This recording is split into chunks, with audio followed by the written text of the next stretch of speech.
एक बहुत common issue जो स्पोर्ट्स प्लेयर्स जैसे कि badminton players, table tennis players, lawn tennis players या फिर कॉर्पोरेट एम्प्लॉयज जो सारा दिन लैपटॉप्स पर काम करते हैं अपनी एल्बो को टेबल पर रख के, वो है टेनिस एल्बो या फिर लेटरल एपिकोंडाइलाइटिस। अब टेनिस एल्बो है क्या?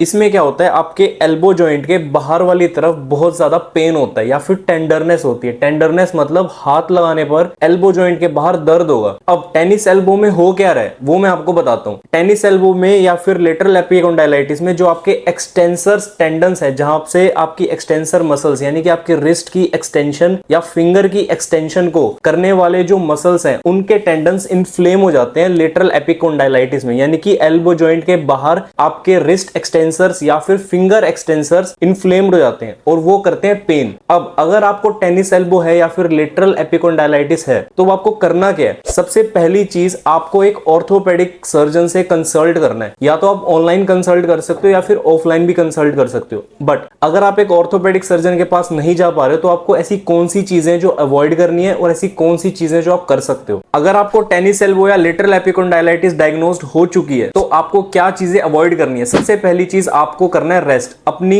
एक्सटेंशन मूवमेंट्स का। यानी कि अगर आप टेनिस खेल रहे हो या फिर बैडमिंटन खेल रहे हो या लॉन टेनिस खेल रहे हो और उसमें एक्सटेंशन मूवमेंट कर रहे हो लाइक दिस, तो आपको ये अवॉइड करनी है। मतलब आपको रेस्ट लेना है 1 to 2 वीक्स का मिनिमम। अगर आप कॉर्पोरेट एम्प्लॉय हो और लैपटॉप पे काम करते हो या फिर आपका जो एल्बो है वो हमेशा टेबल पर रहता है बहुत टाइम तक, तो आपको ये चीज भी अवॉइड करनी है। सेकेंड थिंग जो आपको अवॉइड करनी है वो है तेल की मसाज। यानी कि आपको कोई भी ऑयल मसाज, सरसों का तेल या फिर आप कैस्टर ऑयल यूज कर रहे हो मसाज करने के लिए, उस पोर्शन को जहां पे आपको दर्द हो रहा है वो आपको बिल्कुल भी नहीं करना है। अब जो चीजें आप कर सकते हो इस चीज को हेल्प करने के लिए, पहली चीज, अगर आपको इन्फ्लेमेशन ज्यादा है, सूजन ज्यादा है, तो आप आइस पैकिंग का यूज करिए जिससे आपकी इन्फ्लेमेशन कम होगी और साथ में आपको रिलीफ मिलेगा। सेकेंड थिंग जो आपको करनी है वो है आपको टेनिस एल्बो का एक ब्रेस आता है वो आपको यूज करना है अपने फोरआर्म पे, मिड पार्ट पे, यानी कि जहां पर आपकी ब्रेड्थ सबसे ज्यादा हो आपके फोरआर्म की, वहां पर उसको अप्लाई करना है। वो होता है tennis elbow brace. And number third thing and most important thing, consult and orthopaedic surgeon. मतलब किसी भी कायरोप्रैक्टर या फिजियोथेरेपिस्ट के पास जाने से पहले एक ऑर्थोपेडिक सर्जन के पास आओ। अब मैं आपको बताने जा रहा हूं कुछ एक्सरसाइजेस जो आप टेनिस एल्बो को होने से प्रिवेंट कर सकते हो। मतलब ट्रीट नहीं कर सकते बट आप प्रिवेंशन जरूर ले सकते हो। देन नंबर फर्स्ट इज, आपको अपनी एक्सटेंसर्स यानी कि आपकी फोरआर्म की जो एक्सटेंसर्स हैं उनको आपको स्ट्रेंथन करना है। कैसे करना है? आपको कोई भी रेजिस्टेंस बैंड लेना है या फिर आपको वेट लेना है। अगर आप जिम जाते हो या फिर आप घर में भी रेजिस्टेंस बैंड से कर सकते हो। आपको अपनी रिस्ट की और फिंगर्स की स्ट्रेंथनिंग एक्सरसाइजेस करनी है ताकि आपकी वो फोरआर्म एक्सटेंसर्स हैं वो आपकी स्ट्रेंथन हो सके। नंबर सेकंड एक्सरसाइजेस, आपको अपनी जो फ्लेक्सर्स हैं, फोरआर्म की जो फ्लेक्सर्स हैं उनको स्ट्रेंथन करना है ताकि आपकी एक्सटेंसर्स पर लोड कम आए। And number third exercise is stretching. आपको जब भी आप खेलने जा रहे हो, बैडमिंटन, बास्केटबॉल या फिर आप कोई भी स्पोर्ट्स जिसमें कि आपकी रिस्ट का बहुत ज्यादा यूज होता है, तो उससे पहले आपको अपनी रिस्ट स्ट्रेच करनी है अच्छे से इन बोथ डायरेक्शंस, एक्सटेंशन में भी और फ्लेक्शन में भी, ताकि आपके जो टेंडन्स हैं और आपकी जो मसल्स हैं वो स्ट्रेच हो जाएं अच्छे से और वार्म अप हो जाए उनका।